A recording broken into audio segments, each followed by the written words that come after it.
আলহামদুলিল্লাহ, আমরা আছি এখন মিকেতে। মিকেত থেকে গোসল করে আমরা রওনা দিব আমরা উদ্দেশ্যে দ্বিতীয়বারের মতো। এখন আছি আমরা মিকেতে পাহাড়ের উপরে আছি। এখানে এখান থেকে গোসল করে 2 রাকাত নামাজ পড়ে এখান থেকে রওনা দিব ফির রিং রোড হয়ে। এটা হলো রিং রোড, এখান থেকে রিং রোড শুরু। দেখেন দৃশ্যটা কত সৌন্দর্য, কি অসম, মাশাআল্লাহ তাবারাকাল্লাহ।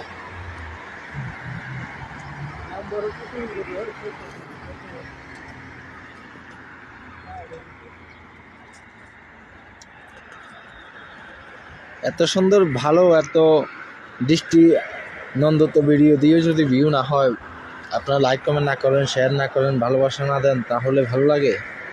সকলে ভালোবাসা দিবেন, ভালোবাসা দিয়ে ভালোবাসা নেওয়ার জন্য পাশে থাকবেন, কাজ করার উৎসাহ দিবেন।